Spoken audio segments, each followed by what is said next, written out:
Fala pessoal, mais um episódio aqui do Pindapod, edição extra, edição especial para falar de um assunto muito importante que é o Janeiro Branco.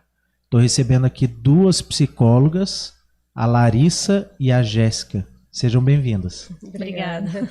Vamos lá. Saúde mental, eu acho que o lema desse ano é saúde mental enquanto há tempo. Enquanto há tempo. O que fazer agora, né? Porque até porque a gente conversava aqui antes de iniciar a nossa gravação, nossa transmissão, as pessoas costumam procurar o psicólogo ou o psiquiatra quando está em crise, né? Isso. Então, às vezes, não tem mais tempo para resolver, né? Infelizmente, a gente vê as pessoas sofrendo, padecendo, né? O foco do Janeiro Branco, a gente ainda vai falar, não é só a questão do suicídio, mas também envolve porque a saúde mental, se não tiver em dia, acaba chegando a essa situação lastimável.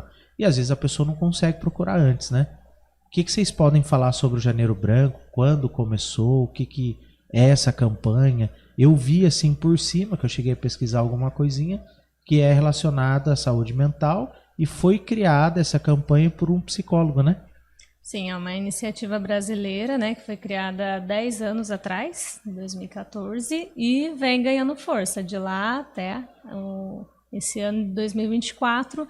Eu vejo que o tabu vem sendo quebrado, né, aos poucos, e as pessoas vêm dando vez para a terapia, né, na vida delas, e isso é um ganho muito grande, né, para a saúde mental, embora as taxas dos transtornos estejam aumentando, né, porém as pessoas elas estão se abrindo mais, dando oportunidade para conhecer, né, como que funciona a terapia. Legal, eu vi que é um psicólogo, se não me engano, de Minas, né? Acho que é Uberaba, se não me engano. Isso, acredito que sim. É.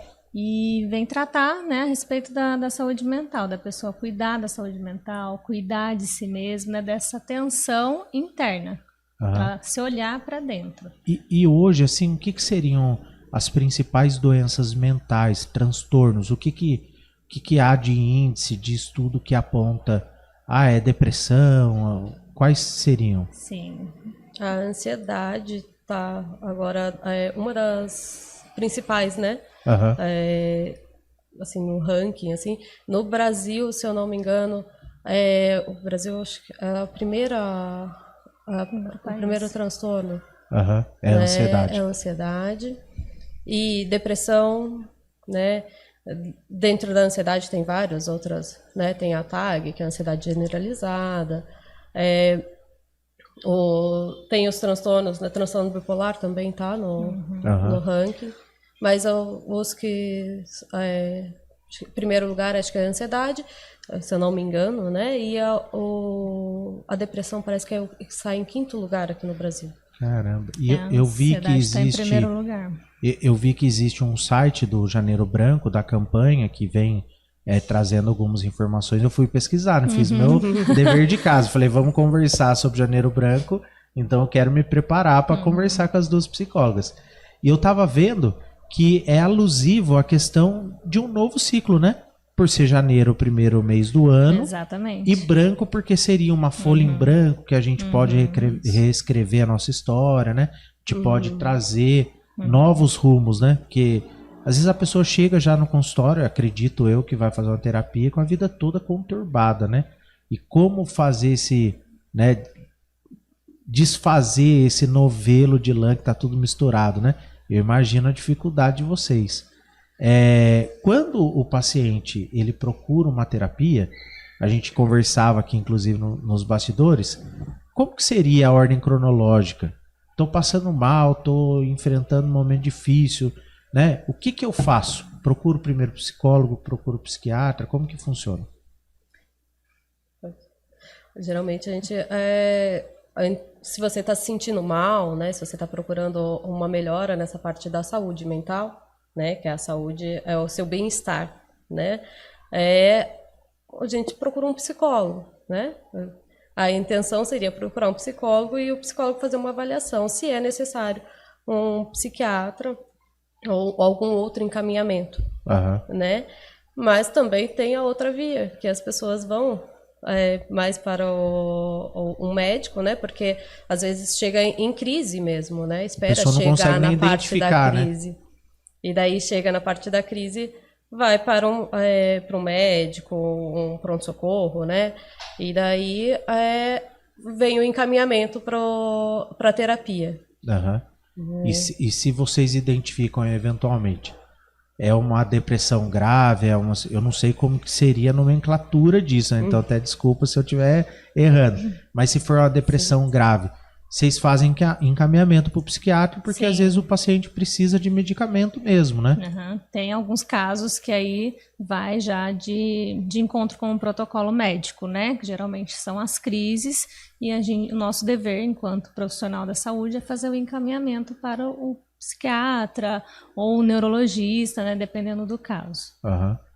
Para trabalhar em conjunto, porque a gente não trabalha sozinho, então um ali depende do outro, e geralmente, né, nós ficamos em comunicação com esse médico, né, durante todo o processo, né, da terapia, do tratamento medicamentoso, né, para a gente ver se aquele medicamento da praça está surtindo efeito para ele ou não, se tem que fazer uma outra testagem.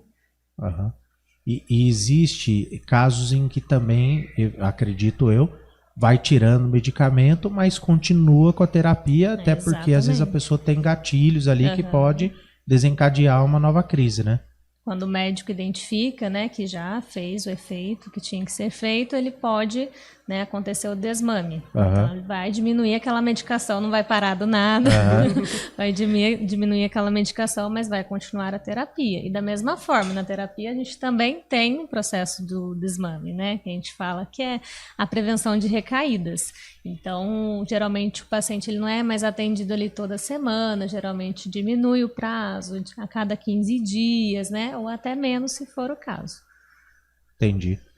Existe, acredito eu, que a consequência da pandemia, ela agravou a saúde mental da população em geral, né?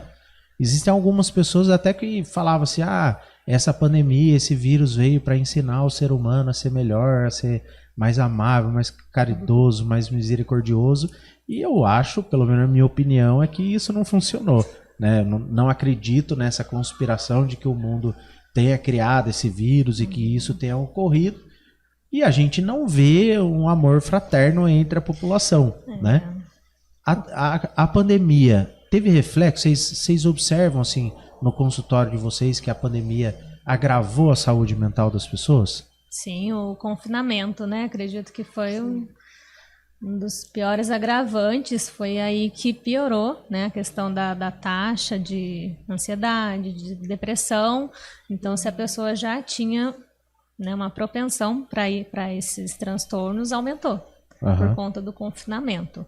E dela não se dar conta, não fazer nenhum tipo de tratamento e não entender o que está acontecendo com ela. Então, hoje, como a Larissa falou, o Brasil está no ranking da taxa de depressão, primeiro país, né, com alta taxa de ansiedade. E a depressão, na América Latina, o Brasil está em primeiro também. Então, é muito preocupante, né? Acredito que, assim, pelo que eu vejo, tem muita procura, assim, de profissionais se formando na área, isso é muito bacana, mas as pessoas se abrirem também, isso é muito bacana, seria bacana, né? Seria interessante as pessoas procurarem primeiro a terapia e aí identificarem e fazer isso de uma forma de prevenção, não só nas crises, né? Durante as crises, esse seria o ideal. Mas o que você acha que a pessoa consegue identificar na vida dela que ela precisa de terapia? Eu tenho um irmão que era psicólogo, que faleceu, né? Por isso que era psicólogo, que ele falava assim, psicólogo é igual dentista. Então, a cada 6 meses, o correto seria todo mundo passar para um psicólogo. Faz uma avaliação psicológica, faz uma terapia lá, sei lá, 2 meses, 3 meses, ver se há necessidade ou não. Mas o que a pessoa, por exemplo, que está assistindo a gente, que nunca passou por uma terapia, nunca teve contato com um psicólogo, o que você vê de sinal que você pode falar para a pessoa, seria interessante que você procurasse uma terapia? Quais seriam, assim? A pessoa, se ela está se sentindo, se ela tem muita tristeza, angústia, se ela não está se sentindo bem com ela mesma, né? Se teve episódios, né, de depressão, se já foi diagnosticado, o diagnóstico, se já teve um diagnóstico médico e não procurou, né, terapia, seria interessante procurar, né? É importante. geralmente, o que acontece? O pessoal sente mais um ataque cardíaco, né? Que é a questão da ansiedade, aparece muito, né? Na ansiedade. Ou então tá com um pouco de medo, receio de sair na rua. De morrer. De morrer. De morrer, tem um medo extremo da morte. Então, tudo isso mostra que a saúde mental está um pouquinho desequilibrada. E que seria interessante a pessoa prestar mais atenção nisso, né? Lembrando que a saúde mental não é só a ausência da doença, né? É o seu bem-estar, né? Então, somos seres biopsicossociais. Então, temos que levar em consideração todas essas nuances da nossa vida, né? Se a gente não está bem conosco, né? Não tem como estar bem com outra pessoa. Às vezes o relacionamento fica ruim, né? Às vezes... Relacionamento com a esposa, com o marido, né? Em casa, com os pais, com os irmãos. Família, amoroso. Trabalho, principalmente, né? Que o pessoal acaba se estressando muito. Tem muita crise de estresse, né? Então, isso tudo é um sinal de alerta, né? O sono também, né? Sono. Não deixa de ser um alerta. De sono. Uma pessoa dorme muito pouco, né? Não consegue ter insônia ou dorme muito, demais, né? Isso contando São na sinais. Idade assim mais adulta, né? Anterior, né? Tanto o bebê quanto o idoso, ele, né, tem a diferença aí. Mas na fase adulta dá pra gente identificar melhor. Essa questão da qualidade do sono também. E assim, ó, Jéssica e Larissa, vocês são de Pinda? Sim. Isso. A clínica de vocês é em Pinda? Isso, lá no Bosque. No Bosque. No bairro Qual Bosque. que é o endereço? Passa aí pra gente, para que eventualmente alguém tá precisando de terapia, vai procurar por vocês. Onde que é? Rua Visconde da Palmeira, número 185, na Clínica Cuidar, ali no bairro do Clínica Bosque. Cuidar. Isso. E tem o Instagram de vocês, qual que é o @, como que faz contato com vocês? O meu é @Larissa Guimarães Macedo. Né? Lá tem a forma de contato, tem as informações certinhas lá para agendar uma consulta, que é sempre importante. Claro. E os senhores? O meu é @psi, Jéssica Muassabi. Jéssica Muassabi. Muassabi. Com 2 S. Isso. E B mudo no final. E qual é a linha que vocês trabalham? Porque eu sei que a psicologia tem algumas linhas. Igual no direito, às vezes o cara vai lá procurar advogado e fala: doutor, o senhor é da área criminal? Faço. Você é da área... Tá. Qual é a linha que vocês atuam? Eu sigo a área, né, a abordagem TCC, que é a terapia cognitivo-comportamental. É uma terapia, digamos assim, que mais breve, mais focada, que vai trabalhar como que o pensamento ele influencia nas emoções, nos sentimentos e como que isso também vai influenciar no comportamento. Então a gente vai trabalhar as crenças do paciente, né? Aquelas crenças que estão disfuncionais, aqueles pensamentos automáticos que estão prejudicando as relações dele. E também, né, aí vai gerar uma reestruturação cognitiva, que aí vai fazer com que aquele ciclo, né, da pessoa, como ela se enxerga o outro, e como ela vê o futuro, como que isso pode gerar uma qualidade de vida para ela, e não uma dificuldade. Entendi. É uma terapia, então, mais assim, direta. O paciente chega com uma queixa específica. Sim, seria não isso? tem um prazo de tratamento, ela pode ser meses, como pode ser anos. Então a gente fala breve, assim, dá a impressão que vai ser uma semana só, eu isso. sento ali e pronto, tá resolvido. Então, assim, depende do tratamento mesmo de cada pessoa. Então, essa é uma terapia mais focada, não que ela seja mais rápida, né? Depende do problema. E você, Larissa, atua na mesma área, não? Não, eu sou especialista na abordagem junguiana, né, analítica junguiana, e nós trabalhamos com o inconsciente, né, toda a demanda do inconsciente, a gente tenta equilibrar, né, busca o equilíbrio entre o inconsciente e o consciente, para que a pessoa consiga lidar com os problemas do dia a dia de uma forma mais tranquila, mais natural, né. A gente busca o processo de individuação, né, que é o conhecer a si mesmo no total, né? Então essa é a nossa busca na terapia. E como que funciona assim? o paciente ele falar, eu vou procurar tal psicóloga que atua em tal área ou tal psicóloga? Ou não existe isso. O paciente vai chegar e vai eventualmente se identificar com um tipo de terapia, seria isso? Exatamente. Eu costumo chegar, quando alguém me pergunta a abordagem, eu já pergunto assim, é estudante de psicologia ou psicólogo? Ou tem algum psicólogo na família? Ou é curioso. Porque dificilmente alguém pergunta. Dificilmente alguém pergunta. A linha que o psicólogo trabalha é apenas a técnica que ele utiliza para poder identificar e ajudar o paciente. Mas não necessariamente que seja efetivo ou não para aquela situação do paciente. O resultado vai ser o mesmo. Vai ser o mesmo. Caminho que vai ser o caminho que é diferente. Legal. Não, é importante falar, porque às vezes quem tá... Eu mesmo, né? Mas quem tá assistindo fala, mas ela, sei lá, tem uma ideia diferente, a outra falou que é mais breve, então vou nela que eu quero resolver rápido, né? Mas você explicou que não é questão de ser breve no sentido comparativo de tempo mesmo específico, né?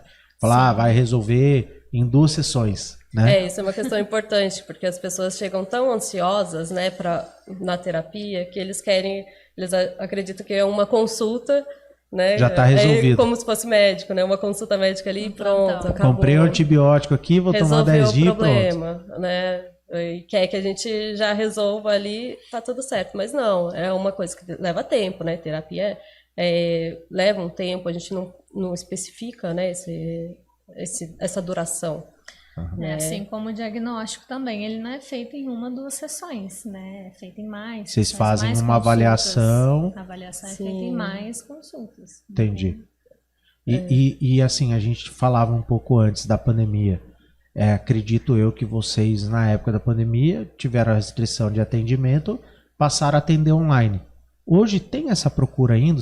Tem alguns pacientes que procuram falar, doutora, você faz atendimento online, eu não consigo ir até o consultório. Existe? Sim. E é tão eficaz quanto? Tão eficaz quanto. No meu caso, eu vejo que tem bastante cliente que prefere mesmo o presencial. O presencial. Né? Como são pessoas que procuram, são mais locais, né? É daqui de Pinda mesmo. Daí eles preferem presencial. Mas tem casos também que daqui da cidade resolveram fazer online. Né? Por causa da queixa, que a pessoa realmente não conseguiria ir, não tem essa disponibilidade. E ok, funciona. Né? Depende do que a pessoa procura também. Né? Muitos chegam curiosos, né? Querendo uma terapia... e daí imaginando que vai ser aquela coisa imediata, né? E chega lá e percebe que não, vai ter que fazer algumas sessões, né? Precisa estar lá frequentemente. Daí alguns dão um pouquinho... Até porque tudo isso, ir até a consulta também já é um passo para a pessoa trabalhar tudo aquilo que ela está precisando, né? Porque ela já vai preparada e ela já está... se dispondo a poder resolver o problema dela, né? Sim. Quando a pessoa já entra em contato com a gente, que ela já está com a intenção, né? Que ela já está disposta a algo, né? Agora, ela continuar no processo, daí tem que ver como que ela vai se fortalecendo nisso, né? Se ela realmente está muito afim, algumas continuam mesmo. E chega um determinado momento do tratamento que vocês dão alta para o paciente e falam, olha, aqui acredito eu que já tá bom, é isso. Chega.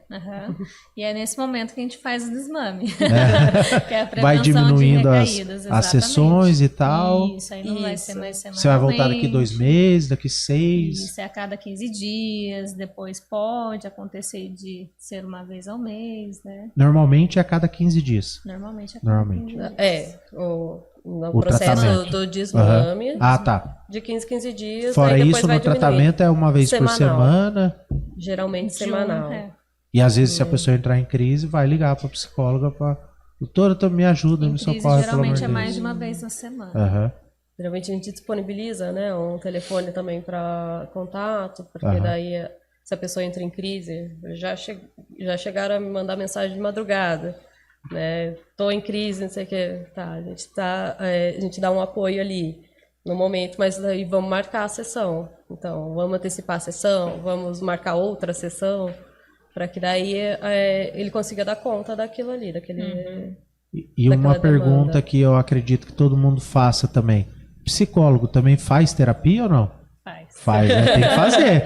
Porque vocês ficam ali absorvendo os problemas, as reclamações dos pacientes e tal. Imagino que a carga do psicólogo também não seja fácil, né? Exatamente, por isso mesmo. Porque pra gente cuidar do outro, a gente precisa tem que se cuidar. Tem que estar bem, né? Porque senão não consegue. E senão a gente acaba confundindo muito, né? O que é o meu conteúdo com o do cliente. Pra não acontecer de transferir. Porque o psicólogo tem que ser imparcial, né? Sim. Não adianta chegar lá e de repente se o psicólogo se vê na mesma situação que o paciente e começa a interferir nas decisões dele, né? Exatamente. E é outra coisa que o pessoal procura muito, é conselheiro. O psicólogo não é conselheiro. É conselheiro amoroso. O que eu faço tal coisa? Ou profissional, o que eu faço em tal situação? Quando vem com essa demanda, eu falo assim, olha, e aí? Isso daí é de você. Né?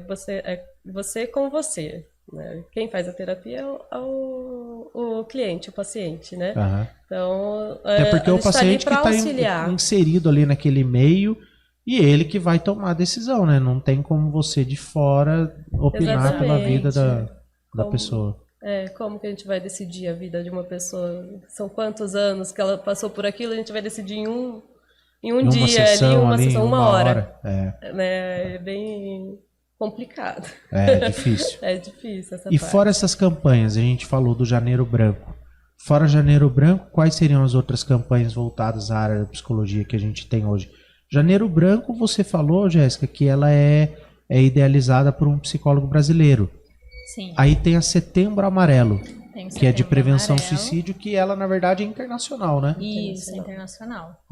E aí veio para o Brasil também, né? Hoje se espalhou, né? A questão do Setembro Amarelo, né? Em decorrência de um caso de um jovem, né? Então, assim, depois a gente fala um pouquinho mais. Não, mas pode falar, não tem problema. Mas, assim, também é um mês que a gente se volta para a questão da saúde mental, né? Para os cuidados e principalmente para as crises, né? Que é onde a gente... Que é para a prevenção do suicídio. Prevenção do suicídio, exatamente. Então, assim, para chegar no suicídio, né? Tem alguns caminhos, né? Que a pessoa geralmente não buscou, né? O auxílio, a ajuda profissional, né? Então, é onde...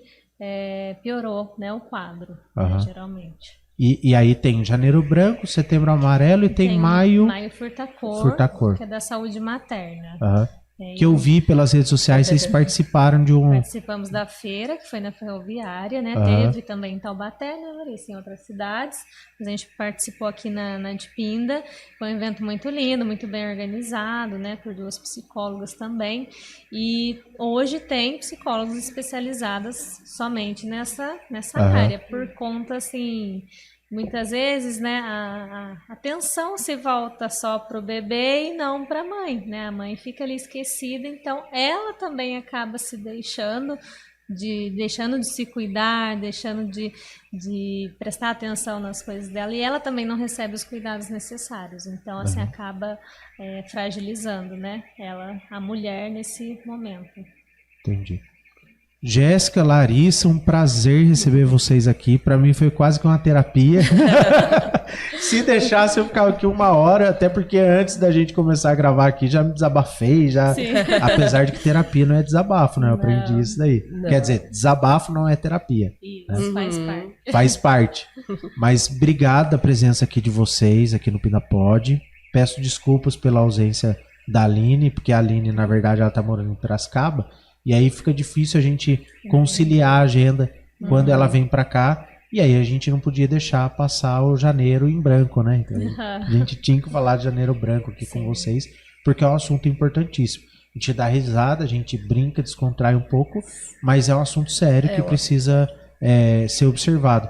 Deixa um recado aí para quem está assistindo e eventualmente precisa procurar por terapia.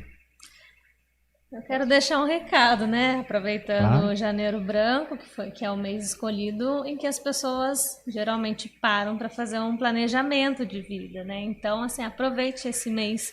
Tá acabando o mês, mas, né, a gente fala que o ano só começa depois do carnaval, então dá tempo ainda. Dá tempo. De se planejar. Então, assim, busque, né, a terapia, busque algum profissional que você esteja precisando, né? A gente sempre fala que A saúde mental, ela está atrelada à saúde física também, então buscar os dois, né, os dois profissionais, e a gente está aqui à disposição para fazer parte desse planejamento, né, dessas metas, desses objetivos de vida para melhorar tanto o sentido quanto o propósito de vida. Sim. E lembrando que a saúde mental, a gente não pensa nela só no janeiro, né? Só em janeiro ou então só em setembro, né? Setembro amarelo. Não, a saúde mental a gente tem que pensar o ano inteiro, né? Se você está se sentindo mal, se você você precisa de uma ajuda, não é vergonha nenhuma, né? A gente tem que quebrar esse tabu de que estou mal, mas sou forte, eu tenho que ser forte. Não, vai para terapia, procura uma terapia, procura um profissional, né, que possa te ajudar. Não é vergonha nenhuma. Legal. É importante, né? São campanhas específicas, mas a gente não pode descuidar nos outros meses, né? Até porque não faria sentido. A campanha é agora para você, como está no planejamento, né? Abre um pouco mais a mente para o ano. Mas só que qualquer época do ano é época de procurar uma ajuda. Legal, obrigado. Mais uma vez aí, a quem acompanha o PindaPod, não perca edição de segunda-feira na próxima semana. Valeu, obrigado.